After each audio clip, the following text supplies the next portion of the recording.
Flipping property is a great strategy for generating chunks of cash. The challenge is it ties up a lot of money for the purchase, the renovation and the holding costs. What if it was possible to flip the property without purchasing it, so you don't have the purchase cost, only the renovation holding costs?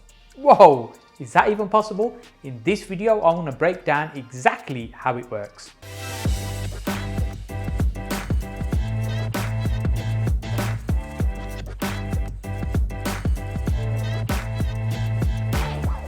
If you're watching my videos for the first time, my name is Saj Hussain, and on this channel I share with you my 15 years of property investing experience to ultimately help you get further faster in your property investing journey. When it comes to this particular strategy, it goes by a number of different names. Some people call it an assisted sale, some people call it a JV with the vendor, and other people call it a super estate agency strategy.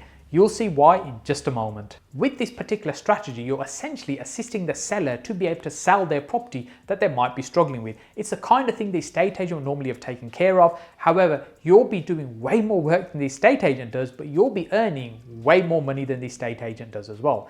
And it may just be simply a case of going in or freshening up the property or staging it, making it look a lot nicer to make it more sellable and more marketable. Or on the other hand, you may be going much further. You might be fitting a new kitchen, new bathroom, redecorating the property, making a much nicer and more modern home and selling it then and taking a huge profit. Make sure you watch all the way to the end, because I'm going to break down the numbers on one of my assisted sale deals just so you can see it working and exactly how those numbers pan out.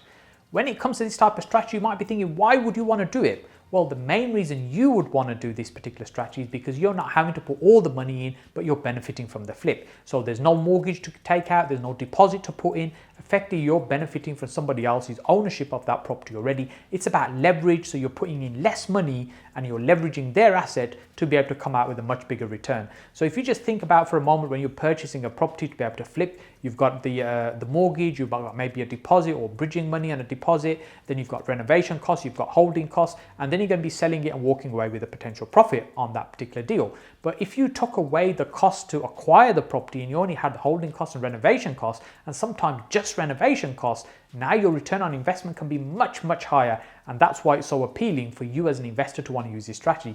Not many people talk about this strategy, and I believe that's because very few people are actually doing it. They don't really understand it. They don't understand how to set it up, which I'll talk about in a few moments.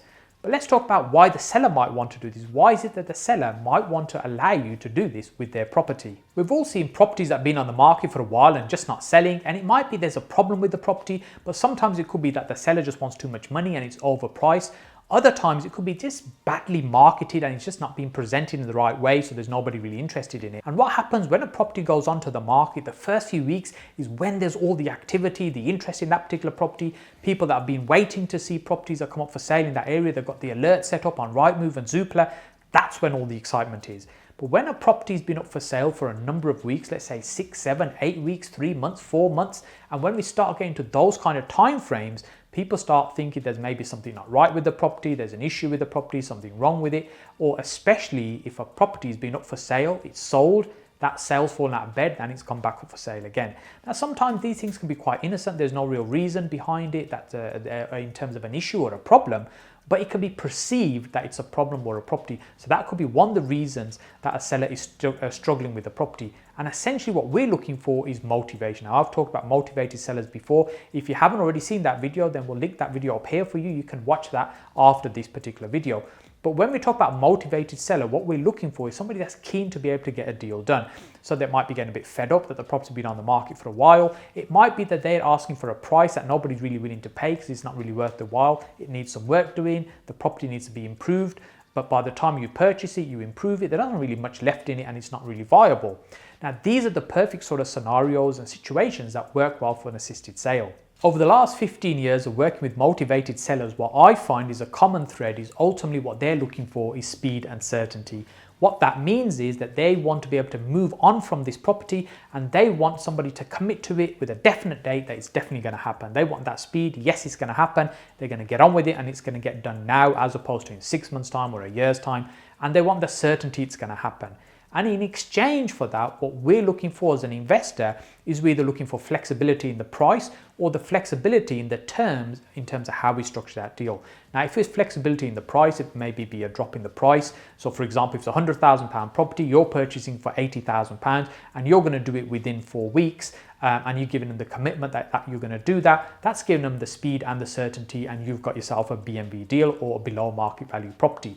However, sometimes that isn't the case. The seller's not prepared to take a drop in the price or such a big drop to make the deal work for you. So the alternative is you're looking for flexibility in terms of how you put that deal together. And this is where this strategy works really well, because what you could do in that particular case of, let's say, that £100,000 house is to offer that 100,000, that you will pay that 100,000, but you would pay it once you've added value and then sold the property on, having never owned it. So effectively, you're taking control of their property, you're adding value, you're improving it, and then selling it on, obviously with their consent, because you set all the documents and in terms of how it's going to be done, which I'm going to talk about in a few moments. Ultimately, it's about coming up with a win-win solution that works for you and works for them. Now, is this assisted sales strategy going to work in every single situation when you're speaking to a motivated seller? No, absolutely not. But there are going to be circumstances where this is going to work really well. So for example, when they want a certain amount of money and you can't really pay that because it doesn't work, you can add value. You haven't incurred all the costs that you're going to do. And I'm going to break down the numbers to show you exactly how it's going to work in just a moment.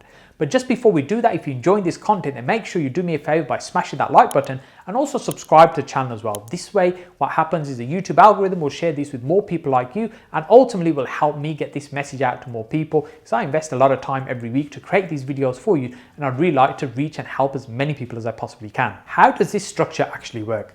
Let's say we're looking at a property that's worth £100,000, and let's say that's what the owner actually wants for it. They want £100,000. And once it's been improved, let's say some slight improvements, you're probably worth about 135,000. And let's say you're doing a bigger improvement, like adding another bedroom, it could be worth 185,000. So between 135 to 185 is a range of what it could be worth once you've added some value to it and improved it from what it is right now. But its current value is only 100,000. So what are the options? Well, one, you can do a straightforward purchase using cash or bridging or a mortgage, and that's what you're doing, you're purchasing in that way. That's what we're all familiar with.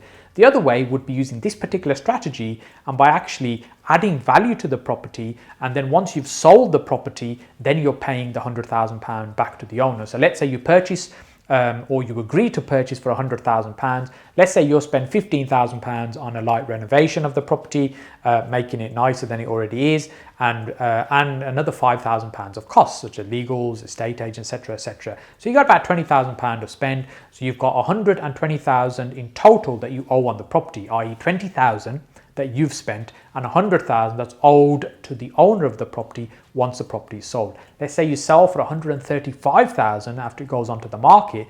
That means you're now left with a profit of about £15,000. That £15,000 represents 70% plus return on investment on the initial 20 grand that you put into the property. So when you look at it like that, that's a phenomenal return on investment for a small amount of money you put in the property. And this is one of the keys for this particular strategy, is being able to leverage a small amount of money to be able to make a nice decent profit on the other end. So this way the seller gets a 100,000, which nobody else is prepared to pay right now. You just had to wait for it. Now, it may be that why they're going to wait that long to be able to sell the property rather than just taking their cash right now.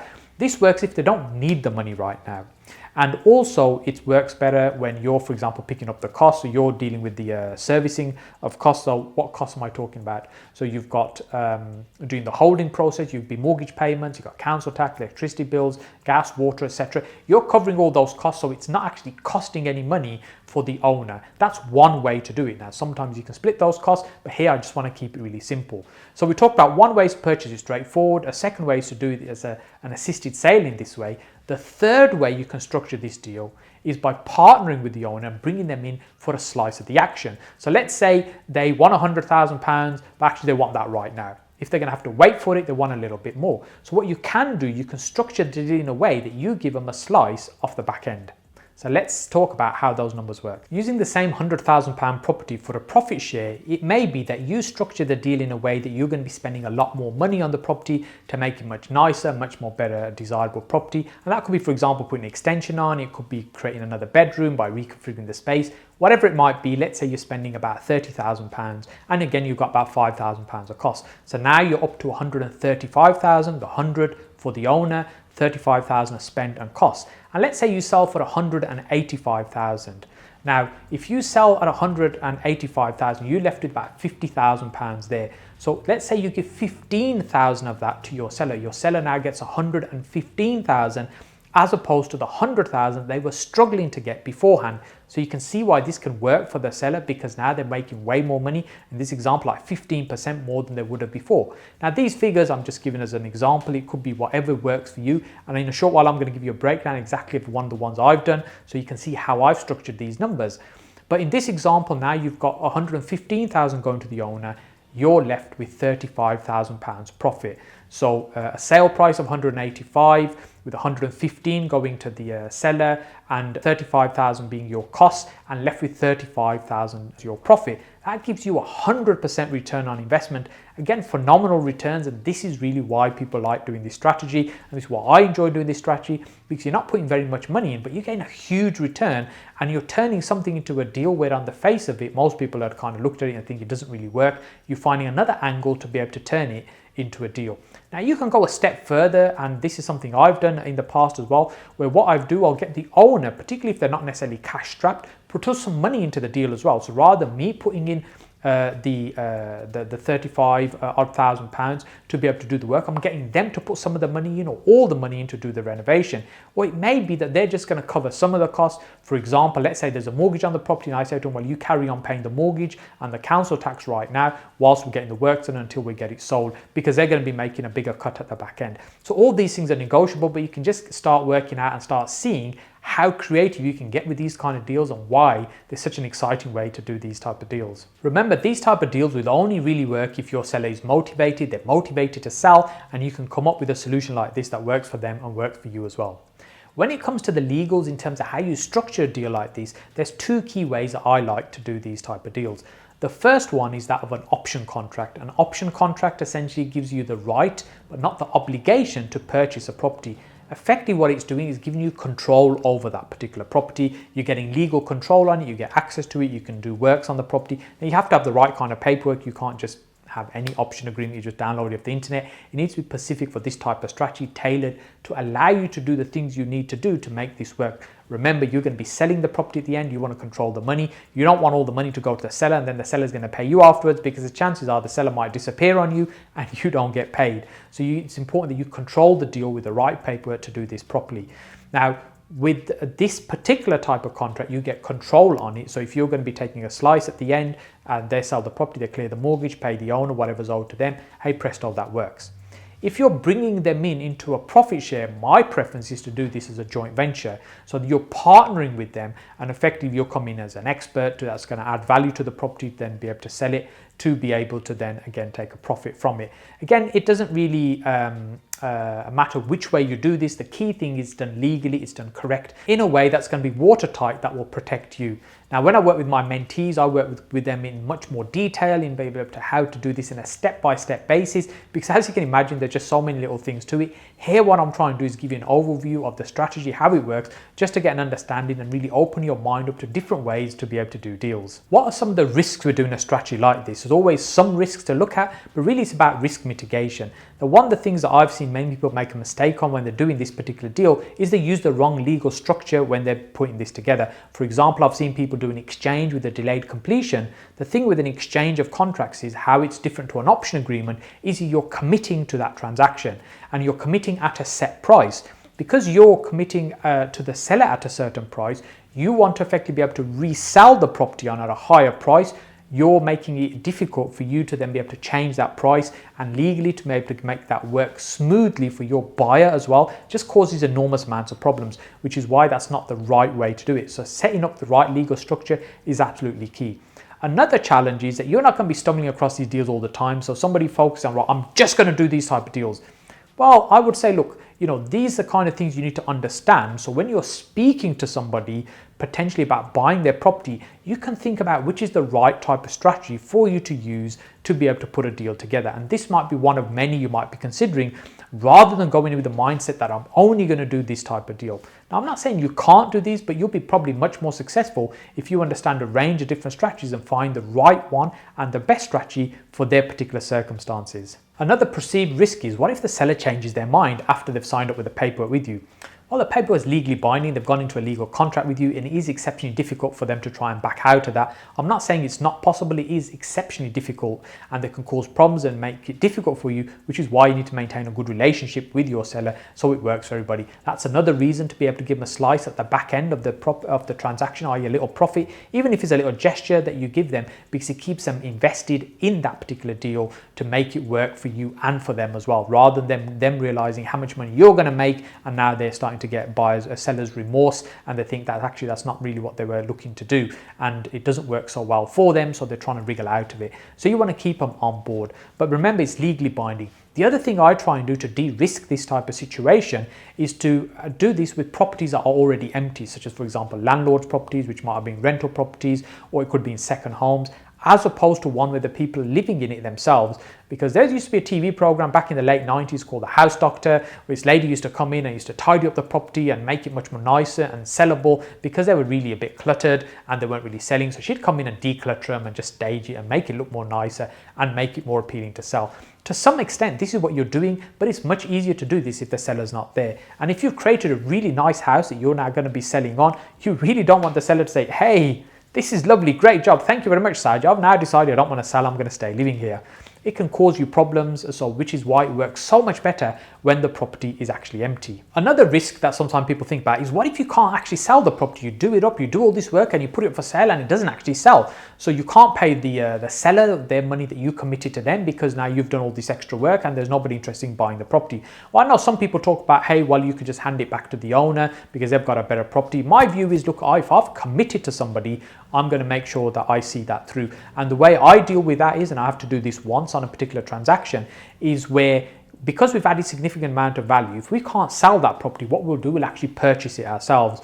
Because we're purchasing it, we're paying still the lower price that we agreed with the seller. And what that means is, at the end, because we've got a significant amount of value that we've added, we can remortgage it in, say, 6 months' time and still be able to extract our cash and just add it into our portfolio. I'm not saying that's our primary outcome, but it's a great plan B. Just before we now jump into a case study of a deal that I've done where I break down the numbers for you, if you're enjoying the content, make sure you've hit that like button. So a few years ago, I came across somebody who recently purchased a house that they were going to use as their home. But actually their circumstances changed soon after they purchased it. They purchased it for £169,000. It needed some work done to it. It was a little bit tired. It was a little old granny house where somebody had been living there for a very long time. I think the old lady went into care, bless her, and then the property was sold on. And he purchased the property. But actually soon after purchasing, as I mentioned, his circumstances changed and he decided he didn't want to actually live there anymore. And this was sent to me as a lead, and I went to speak to them about what they want. And because they've just spent the money in terms of purchasing it and now putting it back straight onto the market was something they're toying about. And I said, hey, look, what if I was just be able to give you that money, but in a few months' time? They don't need the money right now. They just wanted this headache now to go away because they weren't going to move into the property.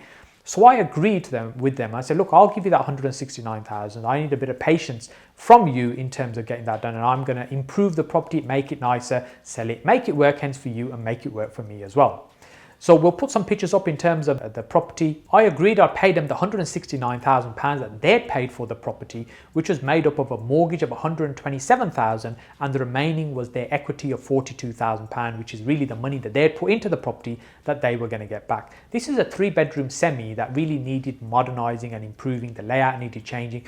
And on the floor plan that you can see that we reconfigured primarily where the kitchen utility space was to be able to add in a downstairs utility room, extend the kitchen, make it a much nice bigger space. And also on the first floor, what we did, we put on a ensuite in the bathroom next to one of the bathrooms, just to make it much more nice and much more desirable as well. And in the process, we fitted new kitchens, new bathroom as well, redecorated throughout, new electrics, plumbing, etc.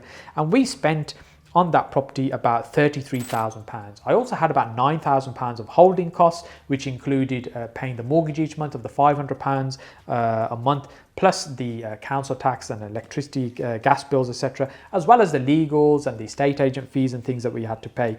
So in total, the spend was about £42,000 from my side.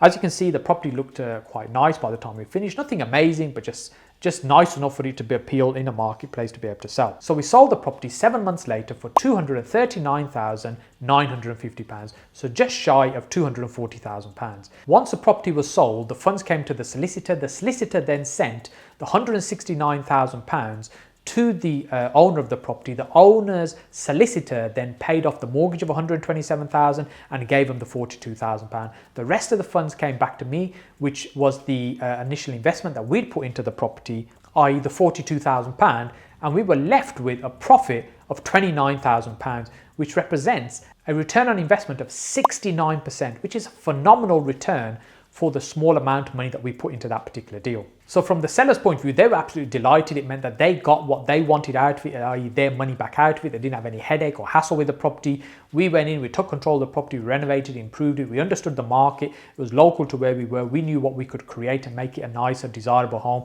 Much more better layout in terms of kitchen, adding an ensuite. They were really the bulk of the works we did, and the electrics and the heating upgrades and improvements. So just making it much more nicer, much more desirable. And remember, with these type of transactions, what I'm looking to do is to think about who is it the person is going to be buying this property, who's going to be living here, what is it that they want, and how can we create that for them. There was so much more we could have done. We could have created another bedroom, we could have made the gardens much nicer, landscaped. It's a huge garden there. We could have put an extension on the back of it. But we've got to remember, firstly, we don't own the property, so we've got to balance that risk, how much money we're putting into it.